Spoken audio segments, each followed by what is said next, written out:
आपने वीडियो देखा तो वीडियो आपको बहुत अच्छा लगेगा। कैसे लगेगा मेरे बच्चों? अभी जो है कोरोना का टाइम चला था 2021 में, तो अपनी जो प्रतिरोधकता है वो कम हो गई थी। जिसकी प्रतिरोधकता कम थी मेरे बच्चों, वो हम सबको छोड़ करके चले गए। उस समय हमने क्या पिया था? रसना पिया था, क्योंकि उसमें विटामिन सी होती है। नींबू तो हरदम मिलते नहीं है, और कई होने पर नींबू पिए थे। माने जो विटामिन सी होती है हमारे शरीर की प्रतिरोधकता को मजबूत करती है, अपनी प्रतिरोधकता जो है बढ़ जाती है विटामिन सी के सेवन से। तो प्रतिरोधकता तो अपने सिलेबस में मेरे बच्चों फिजिक्स के अंतर्गत प्रतिरोधकता है, जिसको हम आर से दर्शाते हैं। इसको हम सरल भाषा में कहें कि विद्युत धारा के मार्ग में रुकावट डालने वाले कारक को प्रतिरोध कहते हैं, जिसको हम आर से दर्शाते हैं, अंग्रेजी में से रेजिस्टेंस कहते हैं। तो मेरे बच्चों जब कोरोना के समय बीमार हुए थे तो हम सब ने क्या पिया था? रसना। क्या? रसना। बोलिए, क्या आपने रसना नहीं पिया था? अब मेरे बच्चों यहाँ बताइए क्या दिक्कत है?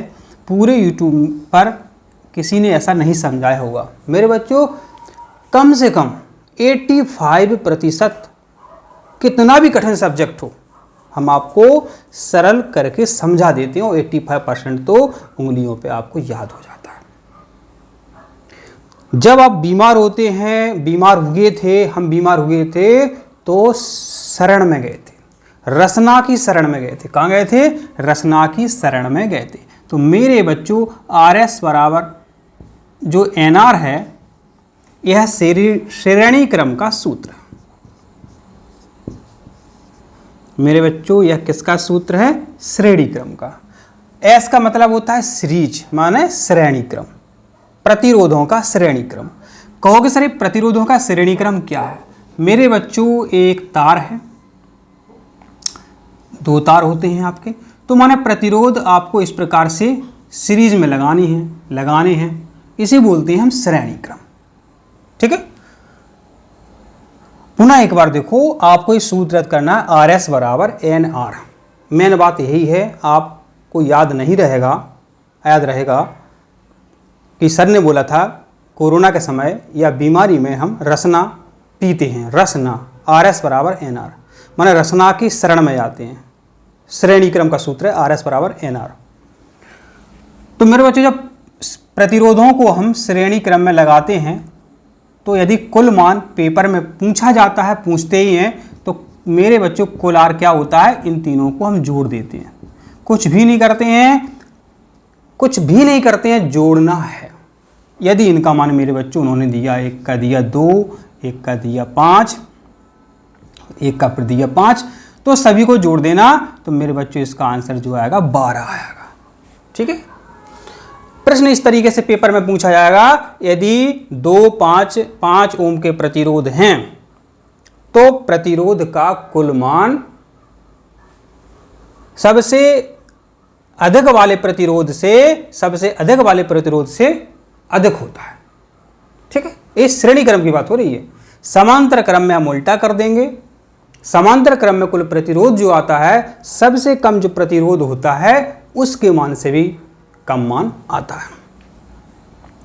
तो मेरे बच्चों यहां आप समझ गए होंगे, आशा करते हैं। आपको इस सूत्र याद रखना था, आर एस बराबर एन आर। अब मेरे बच्चों बात आती है प्रतिरोधों का समांतर क्रम। यहां तक अपन ने सीख लिया श्रेणी क्रम का। अब समांतर क्रम में क्या होता है? बस मेरे बच्चों 2 ही प्रकार के फॉर्मूले होते हैं और कुछ नहीं होता अलग से। तो देखिए यहां हमने इस तरीके से लिख दिया। ठीक है, इसको हम साफ कर देते हैं। मेरे बच्चों बस 3 प्रकार से जोड़ सकते हैं। नहीं, हाँ मेरे बच्चों 2 ही प्रकार से जोड़ सकते हैं, तीसरा कोई वो नहीं होता जोड़ने का। अब मेरे बच्चों क्या कर दिया हमने, इस प्रकार से जोड़ दिया, तो मेरे बच्चों ये हो जाता है आपका समांतर क्रम। ये हो जाता है आपका समांतर क्रम। ठीक, ये मेरे बच्चों समांतर क्रम कहलाता है। समांतर क्रम कई प्रकार से हो सकता है। इसको इस प्रकार से बना सकते हैं, यहाँ जोड़ दिया, यहाँ जोड़ दिया, यहाँ जोड़ दिया। ये भी आपका मेरे बच्चों समांतर क्रम है। ठीक है, अब मेरे बच्चों श्रेणी क्रम है, यहां थोड़ा सा और समझ लो, पूछ सकते हैं वो श्रेणी क्रम में मेरे बच्चों क्या समान रहता है। तो मेरे बच्चों श्रेणी क्रम में आई समान होती है, आई समान। माना मेरे बच्चों विद्युत धारा यदि इसमें 5 एम्पीयर की बह रही है, श्रेणी क्रम में विद्युत धारा आई का मान सभी प्रतिरोधों के लिए एक जैसा समान होता है। क्योंकि सरल में आप जाओगे तो किसी के लिए कोई छोटा किसी के लिए बड़ा नहीं होता, सबके लिए वो समानता का व्यवहार करते हैं। आप सर जी के पास आए, वो कोई भेदभाव नहीं करेंगे, सबको बराबर अंक देंगे। यदि अब भी समझ में नहीं आया मेरे बच्चों, तो यदि आप इंग्लिश में लिख के देख लो, श्रेणी क्रम। यदि इस प्रकार से हम लिखते हैं श्रेणी क्रम, तो ये आपकी आई है, आई है, आई का जो क्रम है, आई माना विद्युत धारा, इसका जो क्रम है मेरे बच्चों सभी के लिए समान रहेगा श्रेणी क्रम में। पेपर में प्रश्न आएगा, आंख बंद करके उत्तर दे देना। यदि इसका मान जो भी दिया है प्रश्न में इतने एम्पीयर की, तो इसके लिए भी इतनी होगी। लेकिन समांतर क्रम में मेरे बच्चों यह स्थिति नहीं रहेगी। तो इसके लिए क्या करेंगे, हम यही समझा देते हैं जिससे आपको समझ में आएगा। अब मेरे बच्चों समांतर क्रम की हम बात कर लेते हैं। समांतर क्रम में इस प्रकार से होता है, समांतर में मेरे बच्चों विभव समान रहता है। अब मेरे बच्चों कहोगे सर इसके लिए भी कोई ट्रिक्स बता दो। बिल्कुल बिल्कुल, इसके लिए ट्रिक्स है समभाव। समभाव, समभाव माने समांतर में मेरे बच्चों विभव समान। समांतर में विभव समान, यह एक कोई एक परिपथ है मेरे बच्चों। परिपथ में 2 ओम का प्रतिरोध है, 5 ओम का प्रतिरोध है, 5 ओम का प्रतिरोध है। इसका कुल प्रतिरोध होगा मेरे बच्चों कितना, 12 ओम। ये आंसर आपको याद कर लेना है। ठीक है, श्रेणी क्रम में बता चुके हैं कि धारा समान रहती है। अब विभवांतर पेपर में वो पूछ सकता है, इसका विभवांतर बताओ। तो V बराबर मेरे बच्चों होता है IR। पेपर में वो देगा मेरे बच्चों 2 ओम के प्रतिरोध में यदि विद्युत धारा 5 एम्पीयर की बह रही है तो कुल प्रतिरोध कितना होगा। तो 5 का मेरे बच्चों 2 में गुणा कर देना, 5 दूनी 10। विद्युत धारा 5 एम्पीयर की बह रही है, बता चुके हैं। आई कितनी है, 5। सबके लिए निकालो, इसका विभवांतर निकालो। तो 5 × 5 बराबर 25। इसके लिए भी निकाल दो, 5 × 5 बराबर 25। इसका मेरे बच्चों विभवांतर आता है। सिर्फ श्रेणी क्रम में धारा समान रहती है, विभव बदल जाता है। लेकिन यदि हम समांतर की क्रम की बात करें तो क्या होता है वो भी अपन देखते हैं। मेरे बच्चों कुछ इस प्रकार से वो देगा आपको, इस प्रकार से वो परिपथ बना देगा। ए 2 ओम का प्रतिरोध है और मेरे बच्चों ए 3 ओम का प्रतिरोध है। 10 वोल्ट का इसमें विभव जा रहा है। ठीक है, 10 वोल्ट का विभव है इसमें। अब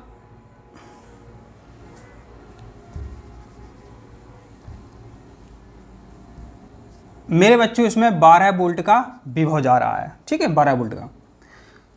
अब इसका कुल प्रतिरोध मेरे बच्चों कितना होगा, श्रेणी क्रम में जोड़ देते हैं मन से, कोई दिक्कत ही नहीं है, जोड़ दो। लेकिन इसमें मेरे बच्चों क्या क्या करना पड़ेगा। यदि 2 ही प्रतिरोध पेपर में दिए हैं तो बहुत सरल होता है, दोनों का गुणा कर दो। माने R1 गुणित R2 बटे दोनों को जोड़ दो, R1 + R2। 3 दूनी 6 बटे 5, एक कुल टोटल प्रतिरोध निकला। ठीक है, अब समांतर में विभव समान रहता है, इसके लिए विभव समान, इसके लिए विभव समान। अब मेरे बच्चों इसमें विद्युत धारा बदल जाती है समांतर में। तो I बराबर मेरे बच्चों होता है V/R। ठीक है, तो अब यदि 2 ओम के प्रतिरोध के लिए मेरे बच्चों हम I निकालना चाहते हैं तो निकाल लेते हैं, I बराबर V/R। समांतर में विभव समान, चाहे इसके लिए चाहे इसके लिए, और लगे हो तो उसके लिए भी समान होता है। तो 12/2 काट लो बराबर, इसमें 6 एम्पीयर की धारा प्रवाहित हो रही है। यदि हम मेरे बच्चों इस तीनों के प्रतिरोध में हम विद्युत धारा निकालना चाहते हैं तो वही फार्मूला है, I बराबर V/R। तो V 12 वोल्टेज, क्योंकि समांतर क्रम का एक परिपथ है तो 12/3 कर देंगे तो 3 चौके 12। यदि मेरे बच्चों इसमें और लगा होता कोई प्रतिरोध इस प्रकार से मेरे बच्चों, ये 5 ओम का लगा होता तो कैसे निकालते इसके लिए, I बराबर V/R। मेरे बच्चों V माने विभवांतर 12 वोल्ट रहेगा, प्रतिरोध आपका 5 रहेगा, 5 दूनी 10, 5 दूनी 10 आ जाएगा।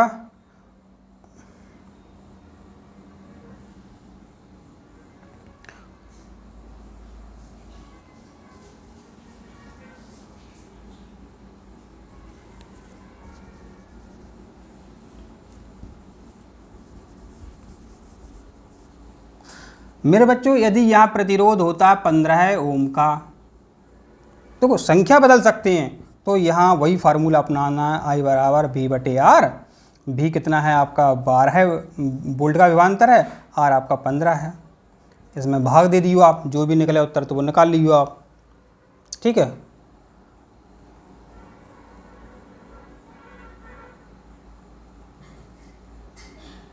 निकाल लेना आप जो भी उसका उत्तर निकला।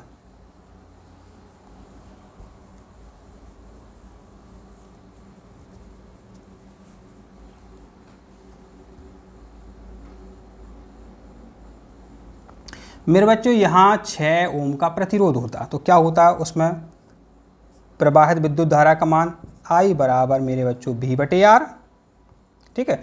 V कितना है मेरे बच्चों 12 वोल्ट है और R आपका 6 है, तो 6 कम 6, 6 दूनी 12 है। तो इसमें प्रवाहित विद्युत धारा का मान निकला आपका 2 एम्पियर, ठीक है।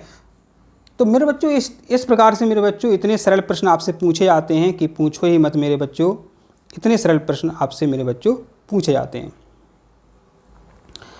तो आशा करते हैं आपको ये वीडियो समझ में आया है। प्रिय छात्रों, आपका प्रश्न है, आपको घबराना बिल्कुल भी नहीं है, शांतिपूर्वक सोचना है, उत्तर उंगलियों पे होंगे, कॉपी पेंसिल की आवश्यकता भी नहीं पड़ेगी आपको। देखिए अभी तो आप समझा रहे हैं, ठीक है, लेकिन इसको जब आप सॉल्व करेंगे तो मुश्किल से आपको 30 सेकंड भी नहीं लगेंगे। एक विद्युत बल्ब है जिसका प्रतिरोध 20 है, तो एक विद्युत बल्ब बना सकते हैं अपन। अब ये हम बल्ब बना रहे हैं, अब आपको थोड़ी बनाना है ऐसे फालतू में पेपर में फालतू में ये बल्ब नहीं बनाना है आपको। टाइम क्यों लगाओगे फालतू में आप। एक विद्युत बल्ब है मेरे बच्चों जिसका जो प्रतिरोध है वो कितना है 20 ओम है, 20 है, ये तो प्रश्न में ही दिया है। तथा एक 4 ओम प्रतिरोध का चालक, अब इसमें क्या कह रहा है कि एक 4 ओम प्रतिरोध का ये यहाँ पे प्रतिरोध लगा है, ठीक है, चालक 20 वोल्ट की बैटरी से चित्र के अनुसार जुड़ा है। अब मेरे बच्चों यहाँ कहीं भी आपकी इच्छा है तहाँ पर आप क्या है मेरे बच्चों बैटरी जोड़ सकते हैं, यहाँ पर भी आपकी कोई समस्या नहीं है। ये तो बना रहे हैं, इसकी भी आवश्यकता नहीं है। आप कह रहा है कि परिपथ का कुल प्रतिरोध बताओ। मेरे बच्चों परिपथ का कुल प्रतिरोध माने रेजिस्टेंस कितना है, कुल प्रतिरोध। मेरे बच्चों इस प्रश्न के बाद हम आपको बताने वाले हैं, पुराने वीडियो में भी बता चुके हैं कि श्रेणी क्रम में लाइन में यदि प्रतिरोध लिखे हों तो उनको जोड़ देना, सिंपल सी बात है, किसी फार्मूले की आवश्यकता नहीं है। तो देखिए 20 और 4 तो कुल प्रतिरोध मेरे बच्चों कितना आ गया आपका 20 आ गया। यहाँ पर भी बताइए कोई समस्या हो तो बताओ, और प्रतिरोध की इकाई ओम होती है तो ये हो जाएगा। अब मेरे बच्चों दूसरा आपसे क्या पूछा है कि परिपथ में प्रवाहित विद्युत धारा। अब ओम का नियम हमने आपको अच्छे से कई बार याद करा है, I बराबर V/R, मेन फार्मूला है V बराबर IR। तो I बराबर V/R, तो V माना विभव कितने दिया है प्रश्न में, उसने 6 वोल्ट दिया है, 6 ही दिया है, तो यहाँ पर 6 रख दीजिए। और R प्रतिरोध कितना निकला, ये 20 निकला, तो 20 गलत बोल गए, देखो 20 4 24 हो रहा है, देखो यहाँ पर, ठीक है। आपको जल्दबाजी नहीं करनी है। तो 20 4 आपका हो जाएगा 20 4 24 हो जाएगा। तो यहाँ पर भी आपका क्या आ गया 24 है, 6 एकम 6 और 6 चौक हैं 24, ऊपर 1 आएगा। 4 का 1 में भाग देंगे तो दशमलव लगाएंगे यहाँ पे मेरे बच्चों और यहाँ पर 0 हो जाएगा। 4 दूनी 8, ठीक है। और इसको और यदि आप आगे सॉल्व करेंगे मेरे बच्चों और 0 बढ़ाएंगे आप तो 4 पंचे 20, ये आपका 0.25 आ गया आता। यानी जो आप मेरे बच्चों प्रवाहित विद्युत धारा जो है कितनी निकली अपनी 0.5 एम्पियर, जिसको हम मेरे बच्चों किस में मापते हैं, जिसको हम एम्पियर में मापते हैं, ठीक है। अब यहाँ तक बताइए क्या दिक्कत थी आपको मेरे बच्चों। अब अगला इसमें इसी में सी में पूछा कि विद्युत लैंप तथा चालक सिरों के बीच विभवांतर परिकलित कीजिए, माने ज्ञात कीजिए। तो क्या कह रहा है कि लैंप, ये जो लैंप है इसमें विभवांतर बताओ और चालक के सिरों के बीच में विभवांतर बताओ। विभवांतर माने जो मेन फार्मूला है मेरे बच्चों आपका V बराबर IR। तो विद्युत धारा अपन ने कितनी निकाली अभी 0.25। सी में सबसे पहले क्या पूछा है विद्युत लैंप, तो विद्युत लैंप का प्रतिरोध कितना है 20, ठीक है, तो 20। तो मेरे बच्चों जिस इसमें आप यदि गुणा करते हैं 20 में 25 का तो 25 दूनी 50, ठीक है, 25 दूनी 50 और 1 शून्य आएगा आपका, लेकिन 2 अंक के बाद दशमलव है तो यहाँ दशमलव लगा देंगे तो आपका आंसर निकला 5 वोल्ट। बताइए यहाँ क्या दिक्कत थी आपको। फिर पूछा है कि चालक के सिरों के बीच विभवांतर, चालक के सिरों के बीच विभवांतर प्रश्न में दिया है, आप प्रश्न अच्छी तरह से देखते जाएं। तो पुनः विभवांतर का सूत्र लिख दो V बराबर IR। I कितनी है 0.25 एम्पियर, R कितनी है ये 4 है आपकी, तो 25 चौकों मेरे बच्चे होता है 100। 2 अंक के पहले दशमलव है तो यहाँ 2 अंक के पहले दशमलव लगा दो। इस का मेरे बच्चों यहाँ जो आंसर आपका क्या निकलेगा 1 वोल्ट। प्रश्न के अनुसार हमने इसको आपको समझा दिया है, आशा करते हैं आपको इस समझ में आया है। इसको हम साफ करते हैं फिर हम आगे की जानकारी आपको देते हैं। प्रिय छात्रों, आपके सिलेबस में प्रतिरोध हैं जिनका जोड़ना हमें सीखना है। 2 प्रकार से जोड़ सकते हैं, श्रेणी क्रम और समांतर क्रम। आप जैसे ही बड़ी क्लास में जाएंगे 12th में जाएंगे तो आपको वहाँ पर संधारित्र को जोड़ना पड़ेगा। जो आपके पंखा होते हैं वो तेज चल रहे हैं, किसी कारण से वो कम चलने लगते हैं तो आप उसमें कंडेंसर संधारित्र का यूज कर सकते हैं, पंखा आपका तेज चलने लगेगा। ये सब आपको इसीलिए ही क्लास में बताया जाता है, आपके सिलेबस में रखा गया। तो मेरे बच्चों प्रतिरोध माना विद्युत धारा के मार्ग में रुकावट डालने वाले कारक को, कारण को प्रतिरोध कहते हैं, ठीक है। कारक को माने कारण को प्रतिरोध कहते हैं। अब मेरे